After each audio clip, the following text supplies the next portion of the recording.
हंताणम नमो सिद्धाणम नमो आयर्याणम नमो वज्रायाणम नमो लोहे सभ्य साहुणम।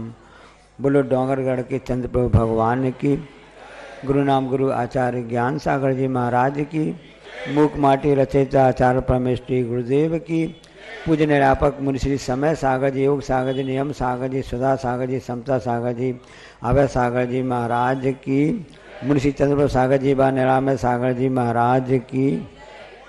आचार्य श्री ने एक बहुत अच्छी पंक्तियां लिखी हैं। गिरि से गिरती सरिता पहले पतली सी ही चलती है, किंतु अंत में रूप बदलकर सागर में जा ढलती है।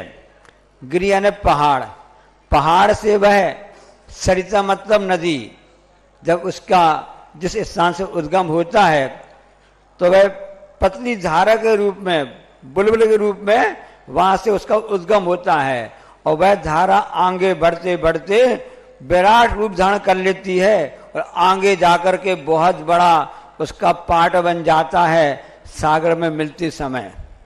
उस नदी की यात्रा की बात है। इसी प्रकार से जिनके लिए जीवन की यात्रा की बात होती है, बचपन में वह जीव सामान्य से रहता है, कुछ सीख करके नहीं आता है। कोई व्यक्ति जन्म से नहीं कर्म से महान होता है। जन्म हुआ, बालक की प्रगति हुई, आगे वह बढ़ता जाता है। उपलब्धियों यदि उसका लक्ष्य है, उसके सामने यदि खोज की प्रवृत्ति है तो उस लक्ष्य को प्राप्त कर लेता है और विराट स्वरूप को प्राप्त कर लेता है। प्रत्येक आत्मा में परमात्मा बनने की शक्ति है।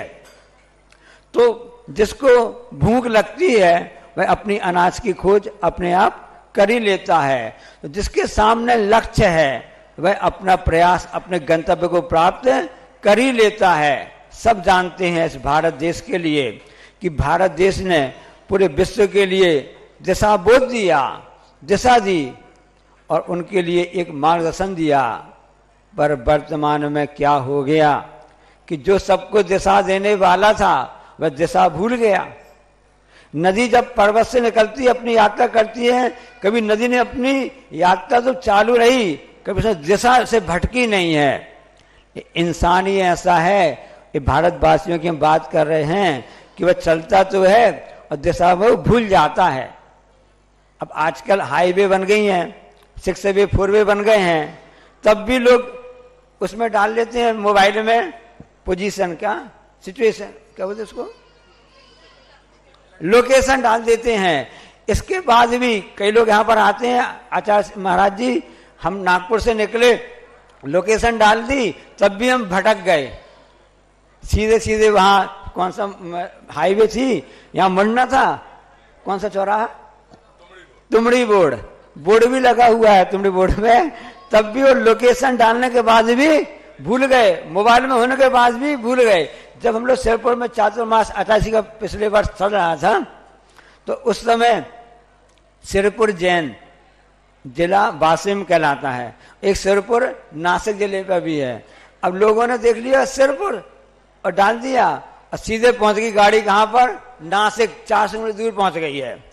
लोकेशन डाली, लोकेशन की सही पोजीशन तो पता चलना चाहिए, पूरा एड्रेस तो मालूम नहीं है कि शेरपुर जैन लिखना था, जिला वासिम लिखना था, तो लोकेशन सही आती है ना। इसलिए लोकेशन की बात कर, बदल छाए हुए हैं और मौसम भी खराब है, तो सूर्य प्रकाश दे रहा है।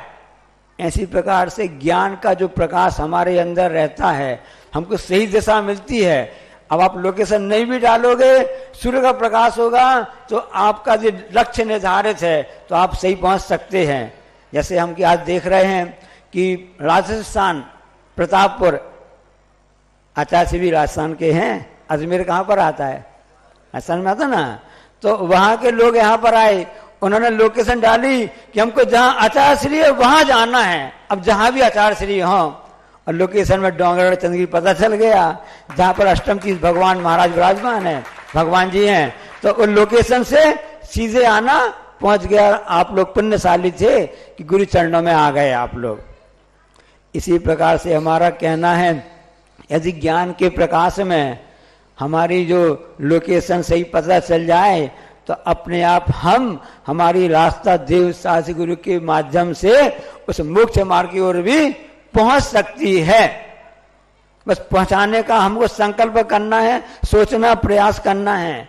लोग कहते पावर बढ़ाओ, पावर। बीमार पड़ जाते हैं तो 200 mg की गोली खा ली और कुछ दिन चली, उसके बाद में एलोपैथी की बात बता रहे हैं, अब काम नहीं करी गोली, क्या किया जावे, उसका थोड़ा बड़ा पावर वाला चाहिए। अब 300 mg की गोली काम करेगी, उसमें भी कुछ दिन लाभ मिला, उसने काम करना बंद कर दिया। अब 400 mg 400 mg 400 मिलीग्राम वाली गोली काम करेगी। ऐसे पावर बढ़ता जाता, पावर बढ़ता जाता है, धीरे काम करना बंद कर देता है और फिर उसके अगला पावर चाहिए। कहते हैं ना कि ऐसा सुनने में आता है कि पहले जो कोई नशा आदि करता है, थोड़े से उसने नशा कर लिया, उसकी हैबिट आदत में आ गया, अब उस नशे से उसको फायदा नहीं मिल रहा है, अब वो क्या करेगा, अब थोड़ी डोज बढ़ा दो, थोड़ा और। तो पावर बढ़ने के चक्कर में सब रहते हैं। आज सड़कपति से कल तक आज हजारपति बन गए, अब कल दिमाग में चल रहा है लखपति कैसे बने, लखपति कैसे बने, पावर बढ़ना है ना, पावर बढ़ाना। अब उसमें संतुष्ट नहीं हो रहे हैं, अब करोड़पति बनना है। कैसे करोड़पति, एक पावर बढ़ाने के चक्कर में हमारा खुद का पावर कम होता जा रहा है। शरीर का पावर तो भी कम हो रहा है, आत्मा का पावर भी कम हो रहा है। आचार्य ने कहा है कि पावर नहीं, विल पावर बढ़ाओ। विल पावर है आत्मविश्वास बढ़ाओ। पावर बढ़ने से कुछ नहीं होने वाला है, फिर और चाहिए और चाहिए और चाहिए, इसी की भूख लगी रहेगी और जो हमारी यात्रा है वह अपने आप भटक जाएगी, पता नहीं चलेगी। लोकेशन पता होने के बाद भी भटक जाएंगे। इसलिए विल पावर को बढ़ाने की बात करो। तो उस यात्रा की बात चल रही है। माँ ने कहा, माँ बेटा मैं थोड़ा यात्रा पे जा रही हूँ, तुम यहाँ पर ध्यान रखना। जिम्मेदारी दे दी गई। बेटा ने सोचा ठीक है, माँ ने कहा है, आज्ञाकारी बालक था, माँ ने कहा तो माँ की बात मैं अवश्य मानूंगा। और वह रास्ता देखने लगा। माँ ने क्या कहा कि मैं अपनी यात्रा पर जा रही हूँ, कुछ सामग्री लेने जा रही हूँ, तुम यहीं पर रास्ता देखना। यदि जिनको हमने कहा कोई ऐसा व्यक्ति आ जाए तो उनको रोक के रखना, ताकि तुम्हारा काम भी हो जाए, हमारा काम भी हो जाए। अब बालक ने सोचा कि बहुत अच्छी बात है, माँ ने कहा है। उसने देखा कि वहां से जो माँ ने कहा था, माँ की बात सही निकली। माँ के अंदर की भावना थी कि ऐसा कोई व्यक्ति निकला है जो अतिथि हो, जिसका घर ना हो, जिसका आने तिथि ना हो, ऐसा कोई अतिथि आ जाए तो जरूर उसको रोक के रख लेना। बेटा हम तुमको तभी देंगे जब हम पहले उनको खिला देंगे, तब तुमको हम देंगे। अब बेटा तो बेटा बालक था, अब वो सोचे हमको खाने कब मिलेगी, जब कोई अतिथि को मिल जाए उसके बाद में प्रसाद के रूप में हमको प्राप्त होगी। स्वाभाविक है, जैसा अपन सोचते ना कि कोई कार्य करना है, कोई वस्तु देना, उनको पहले मिलेगी, फिर हमको हमारा नंबर आएगा। पहले बड़ों का नंबर आता, बाद में छोटों का नंबर आएगा। अब संस्कार इतने अच्छे से उस बालक के ऊपर समा के कि पहले बड़ों को दिया जाएगा, फिर आपका नंबर आएगा। अब कोई बड़े आ जाएं, बड़े आ जाएं, बड़े आ जाएं, बड़े आ जाएं, बालक की भावना इतनी प्रवृत्ति फलीभूति हो गई। अब बड़े जन ऐसे अतिथि वहां पर आ गए। अब माँ तो अपनी यात्रा में गई है सामग्री लेने के लिए, पतली सी ही चलती है, किंतु अंत में रूप बदलकर सागर में जा मिलती है। उस नदी किनारे वह माँ पहुंच गई, कुआं के किनारे पानी लेने के लिए। उस पानी लेने समय लग गया। तब तक एक अतिथि वहां से आ गए। बालक ने कहा, बाबा जी आगे आप नहीं बढ़िए। क्यों नहीं बढ़िए? हमारी माँ आने वाली है। और माँ ने क्या कहा है कि हमारी माँ ने बहुत अच्छी क्या बनाई है, खीर बनाई है। माँ ने खीर बनाई है और आप रुक जाइए, क्योंकि माँ ने कहा है कि पहले आपको खिलाएंगे, आपको खाने माँ परसोगी पहले ही, बाद में हमको मिलेगा, इसलिए आप रुक जाइए, आपको पहले मिलेगा, बाद में हमको मिलेगा। ऐसी उस भावना है। हम क्या करते हैं, पहले हमको चाहिए, पहले हमको चाहिए, हम ही सब कुछ हैं, हमारा अहम आड़े आ जाता है। तो बालक तो बालक था, यहाँ पर बालक तो जन्मजात जैसा होता वैसे ही था, अपने में कर रहा था। वहां से वो अदिति आए, वो यथा जात बालक वत थे दिगंबर मुनि महाराज से। उनके अंदर भी बालक वत ऐसी भावना थी, जैसे बालक के अंदर कोई राग देश वगैरह नहीं होता है, ऐसे राग देश मोह से परे होकर के ऐसे बीत रागी व संत वहां से आगे बढ़ने लगे। बालक की भावना देखी, अंदर की भावना होती है तो भगवान भी भक्त के घर आ जाते हैं। और वह बालक ने अपनी जब भावना की, उस समय महाराज जी वहां रुक गए। सब जानते उस बात के लिए। इतने में माँ भी आ गई। माँ ने देखा कि मेरे पुण्य भाग से यहाँ मुनि महाराज आ गए हैं, और उसने अपनी नौदा भक्ति का पूरा परिचय दिया। और वे मुनि महाराज उस माँ की, उस बेटे की भक्ति को देखकर गदगद हो गए। और उसकी भक्ति के स्वरूप कोई महल नहीं था। वो माँ कैसी थी? किसी घर में कार्य करती थी, किसी घर में वह कार्य करती थी, और वहां के जो मालिक थे उनके बच्चों के लिए खीर बनाई गई थी। इस बालक ने भी उस समय अड़ी की थी, रोने लगा। तो मालिक ने दया करके अपने अंडर में रहने वाली, काम करने वाली माँ को बोल दिया, ये कुछ चावल ले लो, दूध ले लो, इससे खीर बना लो, तुम भी खा लेना, तुम्हारा बेटा भी खा लेगा। इस भावना से उसने खीर बनाई थी। लेकिन ऐसे दिगंबर मुनिराज गिरधारी मुनि महाराज वहां पर आ गए। नौदा भक्ति से उसने, माँ ने उनके लिए आहार दिया। अब बालक प्रसन्न हो रहा है कि मेरा बहुभाग्य है, पहले इनको खीर मिलेगी, बाद में हमको मिलेगी। ये बालक भावना कर रहा है। अब गदगद होकर के उन आहार दान को देखता रहा। और महाराज जी तो गिरधारी महाराज जी थे, और महाराज जी ने आहार चर्या की, और बाद में महाराज जी वहां से बिहार कर गए। ऐसे महाराज जी बिहार कर गए। अब माँ ने सोचा इस बालक को खीर परोस दी जावे। अब उसने क्या सोचा माँ ने, कि हमारे यहाँ पर महाराज जी आ गए हैं, बड़ी खुशी का दिन है, प्रसन्न का दिन है, ऐसा किया जावे, कुछ थोड़ी सी खीर 1-2 चम्मच पास पड़ोस वालों को भी दे दी जावे। तो उसने भावना से कुछ उसमें से खीर दोनों को दे दी। अब क्या आश्चर्य घटना घट रही है, देखो कि जिस उसने तवेली में, गंजिया में जिसको बोलते हैं ना, ज्यादा मात्रा नहीं थी, 200-400-500 ग्राम खीर होगी, आधा किलो भी खीर नहीं होगी। उसने खीर लोगों को दी, खीर ज्यों की त्यों है। फिर खीर उसने और लोगों को दिया, ज्यों की त्यों है। बालक ने खीर भी खा ली। अब माँ आश्चर्य पड़ गई कि क्या आश्चर्य हो गया, क्या घटना, क्या चमत्कार हो गया। बंधुओं, यदि नमस्कार भक्ति सच्ची होती है, अपने आप वहां चमत्कार हो जाता है। चमत्कार को नमस्कार नहीं है, मेरा नमस्कार को चमत्कार है। जैसा कि आचार्य समंत महाराज ने उसे पिंडी के लिए नमस्कार किया, वहां से अष्टम तीर्थेश चंद्रप्रभु भगवान काशी बनारस में वहां पर प्रकट हो गए। ऐसा नमस्कार यदि हमारी भक्ति में है, अपने आप चमत्कार हो जाता है। जैसा चमत्कार उस बालक के, उस माँ जी के, उस खीर में चमत्कार आ गया। और वो खीर सबके लिए परोसी गई, पूरे सेठ जी के बालकों के लिए, पूरे मोहल्ला पड़ोस, पूरे गांव बस्ती सबके लिए, जिसको बोलते हैं भंडारा। क्या बोलते हैं? भंडारा। और उसको बड़ा रूप में होता ना, महाप्रसादी बोलते हैं, लंगर बोलते हैं, ऐसा होता है ना। इस प्रकार से हो गया। इसके बाद भी खीर समाप्त नहीं हो रही। क्यों नहीं हो रही थी? आपको पता क्यों नहीं हो रही थी? वे सामान्य मुनि महाराज नहीं थे, वे रिद्धिधारी मुनि महाराज थे। उनको कौन सी रिद्धि थी? एक महा अनायास ऐसी रिद्धि का नाम होता है, और एक महान, एक स्थान का भी होता है, एक बर्तन, कि जिस बर्तन के द्वारा उनके लिए आहार दिया जाता है, उस रिद्धि के प्रभाव से उस बर्तन की सामग्री कभी समाप्त नहीं होगी, फिर पड़ी रहेगी। क्या यदि बर्तन को आप उल्टा करके रख देंगे, खाली करके रख देंगे, तो फिर उसमें से समाप्त हो जाएगी। रिद्धि का प्रभाव है। उस बालक के और माँ के प्रभाव से ऐसी यात्रा हुई कि ऐसा लाभ मिला। खीर की बात याद आ गई। आपको एक अच्छी बात बताना चाहते हैं, हम ये बताना चाहते हैं कि भक्ति शक्ति होती है, अपने आप हमारे यहाँ पर उसका पुण्य फल मिलता है, और उस पुण्य के प्रभाव से पंच आश्चर्य प्रकट हो जाते हैं। किसकी विशेषता है? उस दाता की विशेषता है। जैसा कि अभी आज पंचकरणक हुआ था न्योरा में, अभी पिछले माह, तब आचार्य महाराज जी ने विशेषता बताई थी दीक्षा ज्ञान कल्याणक के दिन कि उस दाता के प्रभाव से राजा श्रेयांश के यहाँ पंच आश्चर्य की ऐसी वृष्टि हुई थी। तो खीर की बात आ गई।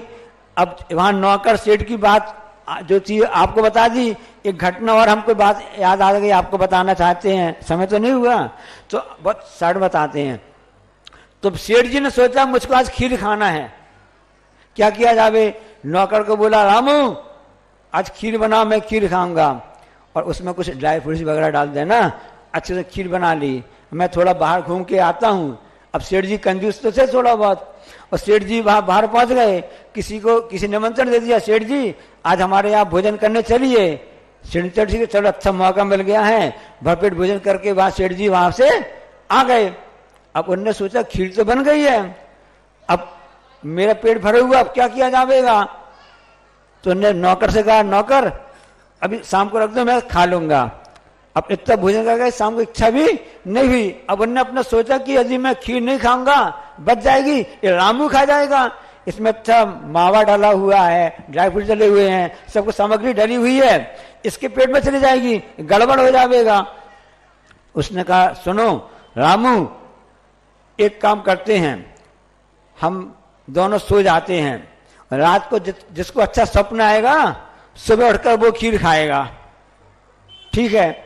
अब सेठ जी ने अपनी चाल चली कि उसको नौकर को खीर खाने ना मिले, मुझे खाने मिल जावे। कहानी सुनी कि नहीं सुनी आपने? अब दोनों जन सो गए, सब हो गए। अब सुबह उठ के देखा तो सेठ जी ने कहा रामू सुन जरा, तुम अपना स्वप्न बताओ क्या हुआ? नहीं सेठ जी आप बड़े परे, आप बताओ आपका स्वप्न क्या आया था? सेठ जी समझ गए कि मेरा स्वप्न सबसे अच्छा होगा, इसलिए खीर तो मुझको खानी पड़े, मुझे मिलेगी। तुम क्या मिलेगी? चल खीर लेके आ जाओ, मैं खीर खाऊंगा, मैं स्वप्न बताऊंगा। नहीं पहले आपने कहा पहले स्वप्न बताएंगे तब खीर खाने मिलेगी। हाँ चलो कौन स्वप्न आया था? तो सेठ जी कहते हैं मुझे स्वप्न ऐसा आया था कि जो छत्तीसगढ़ के मुख्यमंत्री नए बने हैं राव जी, उनने मुझको बुलाया है और मैं उनके पास चला गया। फिर वो मुख्यमंत्री जी हमको अपने साथ में लेकर के रायपुर से दिल्ली ले गए। कहाँ ले गए? दिल्ली। उन्होंने कहा हमारी पहचान मोदी जी प्रधानमंत्री से है, उनसे हम तुमको मिलवाते हैं। और हमको प्रधानमंत्री जी के पास में वहां पर दिल्ली ले गए और हमारा प्रधानमंत्री मोदी बड़ा अच्छा स्वागत किया और हमारा बड़ा सम्मान किया। ऐसा स्वप्न हमको आया है, चल इससे अच्छा स्वप्न हो नहीं सकता है, इधर आ खीर यहाँ लेकर आ, मैं खीर खाऊंगा। अब सेठ जी वो कहता है, नौकर कहता है साहब जी हमारा भी तो सुनो आप, मुझको स्वप्न आया था। स्वप्न क्या आया था? हमको स्वप्न आया कि एक अपने घर में नौकर घुस करके आ गया है, उसके हाथ में डंडा भी है। उसने हमसे बोला कि इधर आओ, चाबी कहाँ पर है, सामान कहाँ पर है? उसको खीर की खुशबू भी आ गई थी। तो उसने कहा कि हमारे सेठ अभी आपको बताते हैं कैसा क्या होता है। उस नौकर ने, हम जो चोर आया था, उसने हमसे कहा कि चाबी वगैरह कहाँ पर है, कैसी क्या है? तो हमने कहा भाई अभी आपको बता देंगे, अभी सेठ जी यहाँ पर नहीं है, आपको बता देंगे। अब उसने देखा ये कुछ बता नहीं रहा है। उसने कहा कि ऐसी ऐसी बात है, अब स्वप्न की बात चल रही है। तो उस चोर ने हमसे कहा कि डंडा खाओ या खीर खाओ। उसने क्या बोला चोर ने? डंडा खाओ या खीर खाओ। तो अब मैं क्या करता? तो हमको डंडा खाने से अच्छा फिर हम सुबह खीर ही खा लें। तो हमने उड़ के पूरी खीर खा ली। डंडा खाने से बचने के लिए हमने पूरी खीर खा ली। सेठ जी ने कहा अरे तो हमको तो बताना था, तो हमारे पास तो आ जाते, हमको चोर को पता बता देते, हम तुमको देखते उसके लिए। तो वो नौकर क्या कहता है? रामू कहता है सेठ जी हम आपको पता लगाने के लिए रायपुर में जो सदन थी, मुख्यमंत्री आवास गए थे, वहां नौकरों ने हमको भगा दिया, हमको जाने नहीं दिया। कहा कि सेठ जी तो दिल्ली गए हैं, प्रधानमंत्री के यहाँ गए हुए हैं। फिर हमने तुरंत ही वहां आपके वहां दिल्ली भी गए, वहां पर वहां पता लगाया तो वहां भी हमको अंदर जाने नहीं दिया है। अब मैं क्या करता? मैं आपको खूब खोजता रहा। अब आप तो प्रधानमंत्री जी के पास में थे, अब मैं डंडा खाता कि खीर खाता, तो मैंने खीर खा ली, डंडा खाने से बच गए। हंसो नहीं, हम सभी पूरे अनादि काल से 8 कर्मों के डंडे खाते आ रहे हैं, खीर खाने नहीं मिली। खीर तो भगवान की भक्ति पूजन ही होती है, ऐसी देव सास गुरु की होती है जिनसे हम आज तक वंचित रहे हैं। ऐसी खीर खाना चाहते हो तो ऐसे प्रभु गुरु चरणों में आ जाओ और सच्चा ज्ञान प्राप्त करो।